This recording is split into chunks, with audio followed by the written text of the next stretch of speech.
How to Win Friends and Influence People. Chapter 1 to Chapter 20. Chapter 1. If you want to gather honey, don't kick over the beehive. Imagine you found a big jar of honey, sweet and golden. Would you smash the beehive to get it? Of course not. The bees would sting you, and you'd never get the honey. Well, friendships are just like that. If you go around criticizing or scolding people, you'll push them away. But if you're gentle and kind, you'll win their hearts. 1. Criticism hurts instead of helping. When we criticize someone, it feels like poking a balloon with a sharp stick. They get defensive, upset, or even angry. Instead of changing, they close up like a turtle in its shell. 2. People love feeling important. Everyone, whether a kid or grown up, wants to feel respected. If you treat people like they matter, they will like you more. It's like watering a flower, the more kindness you give, the more they bloom. 3. Kind words work like magic. Instead of saying, "You did that wrong," try, "That was a good try, maybe next time we can do it this way." Positive words help people grow, just like sunlight helps plants grow. Think of it like being a coach who cheers instead of a judge who scolds. 4. Be like a beekeeper, not a bear. Bears smash hives and get stung. Beekeepers handle bees carefully and get honey. With friends, you can either smash with harsh words or collect sweetness with gentle ones. Which would you rather do? Sweet honey or stings? Dale Carnegie tells a story about Abraham Lincoln. At first, Lincoln criticized people harshly, but it only made enemies. Later, he learned to be more gentle and understanding. That's how he became one of the most respected leaders ever. He learned, you win more friends with honey than vinegar. If you want more friends, don't criticize. Instead, encourage, understand, and be kind. It's like building bridges, not walls. Conclusion. So next time your friend makes a mistake, don't be the bear who smashes the hive. Be the beekeeper who collects honey. Say something kind, smile, and watch your friendships grow sweeter. Chapter 2. The Big Secret of Dealing with People. Want to know a big secret? It's not money, magic, or superpowers. The secret is making people feel important. Everyone wants it, kids and adults alike. And if you can give it to them, you'll have more friends than you can count. 1. People crave appreciation. Imagine playing soccer and scoring a goal, and nobody cheers. Feels bad, right? When people's hard work goes unnoticed, they feel invisible. A simple, "thank you," or "great job," makes a huge difference. 2. Be genuine, not fake. People can tell if you're just saying nice things to trick them. True compliments come from noticing something real. Example, "You draw so well," instead of, "You're the best ever."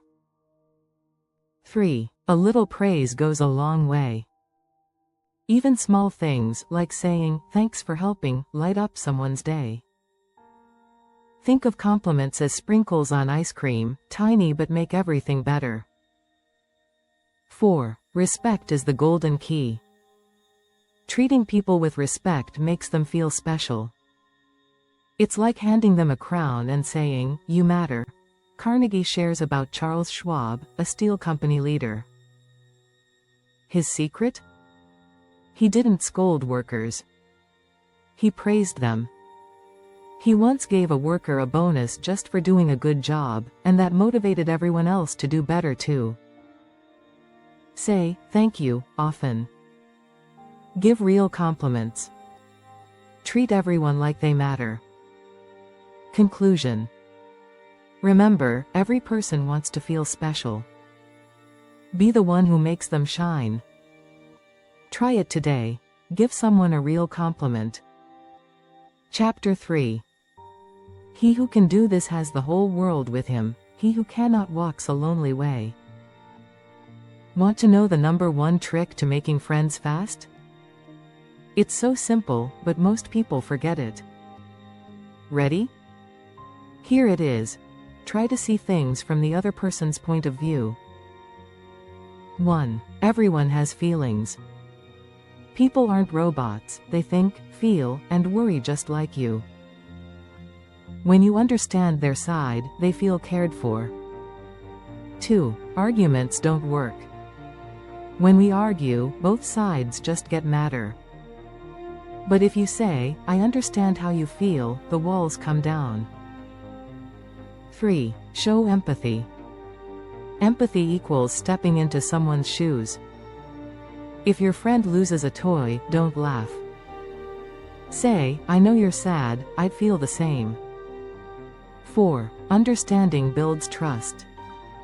When people feel understood, they open up more. It's like being handed a key to their heart. Abraham Lincoln once wrote a letter full of anger, but then he stopped and asked, how would the other person feel? Instead of sending it, he rewrote it kindly. That simple choice turned enemies into allies. Listen before talking. Think about how the other person feels.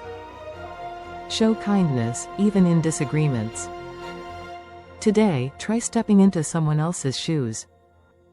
See how it changes your friendships. Chapter 4. A simple way to make a good first impression. Want to know the fastest way to make a friend?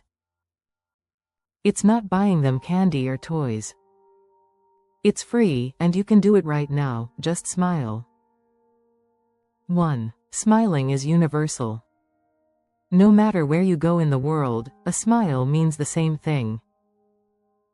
It's like a magic key that opens doors. 2. Smiles are contagious. When you smile at someone, they usually smile back.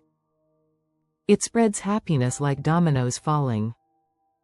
3. Smiling makes you feel better too. Even if you're sad, smiling tricks your brain into feeling happier. It's like sunshine breaking through clouds. 4. People remember your smile. First impressions matter. A smile tells people, I'm friendly, I like you, let's be friends. Carnegie tells about President Theodore Roosevelt. No matter how tired he was, he'd greet people with a smile. That made everyone feel welcome and respected. Smiling is free. Smiles spread joy. Smiles make people want to be around you. Conclusion. So today, try this challenge, smile at 5 people. Watch how many smiles you get back. Grin. Chapter 5. If you don't do this, you are headed for trouble. Have you ever forgotten someone's name, and they looked disappointed? Names are magic. A person's name is the sweetest sound in their language, and remembering it can turn strangers into friends. People love hearing their name, it makes them feel valued. Forgetting names can make people feel unimportant. Tricks to remember: repeat the name, connect it to something fun, or write it down. Using names often builds closeness, even with adults. Carnegie tells about a businessman who remembered every client's name. Because of this, people trusted him more, and he became super successful. Repeat names when you meet people. Say names in conversations. Make it a game to remember. Conclusion. Next time you meet a new friend, use their name 3 times. Watch their face light up. Chapter 6. An easy way to become a good conversationalist. Want to know how to be the most interesting person in the room? Here's the secret: don't talk about yourself, listen. People love to talk about themselves. Listening shows respect and care. Ask questions to show interest. Listening builds deeper friendships than endless talking. Carnegie describes a woman who listened more than she talked. People walked away saying, "Wow, she's amazing," even though she barely spoke.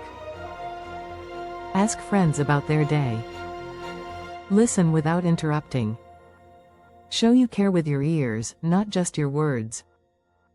Conclusion. Today, ask your friend one question and just listen. You'll be surprised at how much closer you'll feel. Chapter 7. How to interest people. Want to know the magic formula for getting people to like you? It's simple, talk about what they love. Everyone has hobbies or passions. Conversations are fun when about their interests. Showing interest makes them feel important. They'll remember you as someone who cared. A man impressed a dog breeder by asking about dogs. He wasn't interested in dogs himself, but the breeder loved it and they became friends. Find out what your friend likes. Ask questions about their hobbies. Share their excitement. Conclusion. Today, ask a friend what their favorite game or toy is. See how fast the conversation comes alive. Chapter 8. How to make people like you instantly. Want to make friends in less than 5 seconds? It's easy. Show genuine interest in them. People can spot fake interest. Real curiosity makes others feel special. Asking about their life makes bonds stronger. You'll never run out of things to talk about. Carnegie shares about a man who became the center of attention just by asking questions about others' lives. Be curious. Ask why or how questions. Care about their answers. Conclusion. Tomorrow, ask one friend something new about their life. You'll be amazed at what you discover. Chapter 9. You can't win an argument. Here's a big secret. The best way to win an argument is not to have one. Arguments make everyone upset. Even if you win, you lose a friend. Agreeing or listening avoids fights. Peace brings stronger bonds than proving you're right. Carnegie explains that two men argued about a book for hours, but neither convinced the other. Both left angry and frustrated. Don't argue just to win. Stay calm and listen. Walk away if things get too heated. Conclusion. Next time someone argues, try saying, "I see your point," instead of fighting back. Watch how it cools things down. Chapter 10. A sure way of making enemies, and how to avoid it. Want to know the fastest way to make an enemy? Correct someone and show them they're wrong. But here's the secret, you can avoid this and still get your point across. No one likes to feel embarrassed. Saying, "You're wrong," makes people defensive.